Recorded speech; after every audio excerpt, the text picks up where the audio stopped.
Hey, what's up guys, Nick here, and for this video I just kind of want to talk about the recent changes that DC has been having with their films universe and what's going on, this creative shakeup, executive transitions, and just overall in general what I think about these changes and how I think this will affect the movies going forward. Now, recently we learned from the Hollywood Reporter that Geoff Johns Jon Berg, an executive at Warner Brothers, will now co-run a newly formed entity titled DC Films, which will oversee production and development on all DC Extended Universe films in the slate. Now, with Berg and Johns, Warner Brothers is attempting to unify the disparate elements of the DC movies with a seasoned film exec and a comics veteran that together can hopefully emulate the way that Marvel Studios has produced its films under the vision of Kevin Feige. Now, even though this is going to happen, sources still say from the Hollywood Reporter that the studio wants to remain a filmmaker-driven entity. Now, with these new jobs, Geoff Johns and Jon Berg will become producers on both Justice League movies. Now, with this shuffle, Berg and Johns' new positions come as other changes are being implemented on the DC movies. For example, recently Ben Affleck was up to executive producer on Justice League, which ups his creative involvement when it comes to all things Batman and perhaps beyond. Now, just a couple short weeks ago, we learned that Warner Brothers did part ways with screenwriter Seth Grahame-Smith, who was to have made his directorial debut with The Flash in 2018, in yet another example of the post-Batman v Superman fallout that the studio did not feel confident in a first-time filmmaker and is now looking for a more seasoned director who can not only handle a large $150 million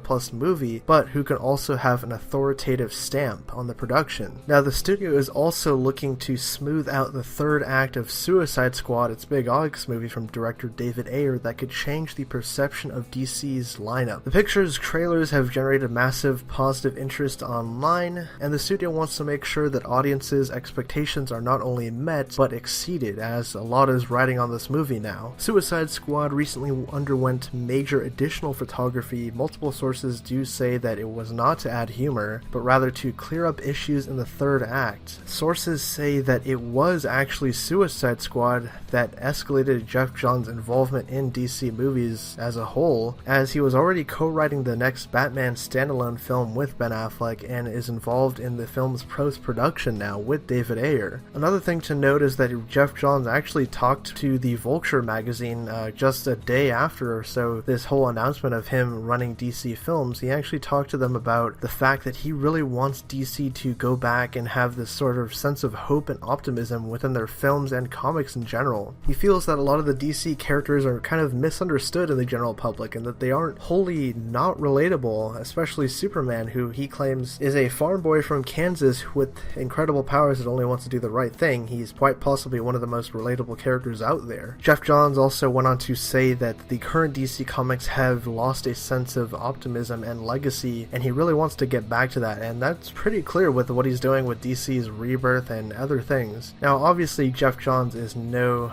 newcomer to comic books and the comic book medium. He was named Chief Creative Officer back when DC Entertainment became an actual thing under Diane Nelson, and he's had a hand in just about every aspect of DC, from animation to video games to the comics themselves, writing them monthly, to obviously the TV shows that we've seen on the CW with the launch of Arrow, The Flash, Legends of Tomorrow, Supergirl he was heavily involved with, and it just seems like this is a very good move for the studio to be making at this point, because we all know what happened with Batman v Superman. It's no secret that the movie just had a very lukewarm response. I mean, whether you like it or not, I'm not going to say it's anything against it. I'm just saying that there's no denying that this movie was divisive and that it really did not meet what the Warner Brothers executives or anyone involved, quite frankly, were thinking. There have been numerous articles published from sources saying that Geoff Johns and Zack Snyder were very taken aback by the response and reception of Batman v Superman. I think that having someone to kind of steer the ship, so to speak, with these DC films is very key, because we have seen this with Marvel, and I don't want to compare the two studios, but we've seen that Marvel Studios has had great success because of the vision of Kevin Feige. You have one person with his grand vision, and we have all these filmmakers under him to make these movies cohesive in a single universe. That doesn't doesn't really work when you have a creative committee of people calling different shots that have different ideas, and then you also have someone like Zack Snyder, who's not necessarily the person running the Warner Brothers DC films, but he's kind of the head honcho director, and everyone else has to kind of go along with what he sees of the DC universe, like his vision for the universe, and that's not necessarily the best. So what I'm trying to get at here is that it's no secret that Geoff Johns is upping his role in DC's involvement in just anything. I mean, we see this with DC Rebirth, which is going to start just next week now, and I'm quite excited for it because everything that we've seen out of it looks like they're going to really rectify what happened with the New 52, and the great thing is that DC is actually completely addressing the fact that the New 52 was kind of a failure and that it turned off a lot of fans, that they really want to get those fans back. They really want to go back to that sense of legacy and the great things that make DC Comics. I mean, it would be great to see these in movies. It would be great to see a cohesive DC universe that people enjoy, that people want to see every year. I mean, right now as it stands, we've had 2 DC films come out in this universe, which is Man of Steel and Batman v Superman, and while there are people that love them, there are a vast majority of people that don't like them. They've been trashed critically, and they have had modest box office returns, but nothing to write home about. And I think that DC really just needs to get on this path to greatness, and I think that having a DC Films entity that is separate from, you know, the other Warner Brothers films, that they can just kind of do their own thing. Geoff Johns has now full creative control over what happens with the DC slate, and he only has to answer to Greg Silverman, who's the head of Warner Brothers now. It just seems like a much better route that they're taking, and I honestly want to hear what you guys think about this. Do you fully support Geoff Johns, and do you think that he can turn the ship around and steer DC Films to greatness? So post your thoughts down in the comment section below. I am very eager to hear what you guys have to say on the matter, and if you like the video, hit that subscribe button down there. If you're new to the channel, like the video down there because it helps us out a lot here. My name is Nick, and I will catch you guys next time.